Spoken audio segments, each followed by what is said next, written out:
ఇక్కడ సింగయ్య చనిపోయిన తర్వాత 22వ తారీఖు వాళ్ళు ఒక మార్ఫింగ్ వీడియో బయటకు తీసుకొచ్చిన తర్వాత 23వ తారీఖు నుంచి వరుసగా 4-5 రోజుల పాటు ఒక రోజేమో మేము తెలుగుదేశం పార్టీ నుంచి వచ్చామనో 10 మంది 20 మంది వస్తారంట. ఎక్కడికి?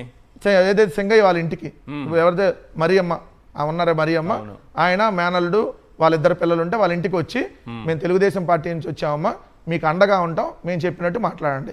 రెండో రోజు మేము ఒక కుల సంఘం నుంచి వచ్చామమ్మా, తెలుగుదేశం పార్టీ చెప్పినట్టు మీరు వినండి, ఈ ప్రభుత్వం చెప్పినట్టు వింటే మీకు ఎటువంటి ఇబ్బంది ఉండదని.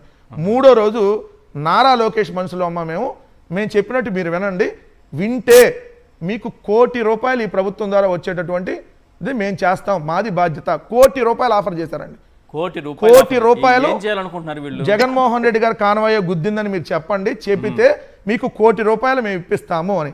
అప్పటికి ఇంటి పక్కన లేడీస్ ఉంటారు కదా, ఆడవాళ్ళు, ఏందయ్యా భర్త చనిపోయి బాధల్లో ఉంటే ఏంది రోజు మీరు ఎంతమంది వచ్చి ఇక్కడ గొడవ చేస్తారు, ఇంతమంది ఎందుకు వస్తున్నారని చెప్పి వాళ్ళు కేకలేస్తే, అమ్మ నారా లోకేష్ గారు పంపించారు, ముఖ్యమంత్రి గారి కుమారుడు, ఆమెకు ₹1 కోటి మేము ప్రభుత్వం తరపున అందజేద్దాం అనుకుంటున్నాం, ఆమె ఇలా చెప్తే మేము చేస్తామని చెప్పినా కూడా ఆమె అలా కాదండి, ఆల్రెడీ ఎస్పీ గారు ఒక కారు కింద చనిపోయారని చెప్పారు, మీరు ఇలా తప్పుడు స్టేట్మెంట్ చెప్పొద్దండి, మాకు డబ్బులు ఏం అవసరం లేదు అని చెప్పి ఆమె నిజాయితీగా నిలబడింది. స్టిల్ ఈ రోజు వరకు కూడా నిలబడింది. ₹1 కోటి ఇస్తామని చెప్పి ఆఫర్ చేశారు, అయినా కూడా నిజాయితీగా నిలబడి. అంటే జగన్మోహన్ రెడ్డి గారిని ఎలాగోలా ఇరికించాలి, ఎలాగోలా అరెస్ట్ చేయాలి, ఆయన పర్యటనలు మొత్తం ఆపేయాలి. దానికి కోటి కాదండి, 100 కోట్లైనా ఆఫర్ చేస్తారు.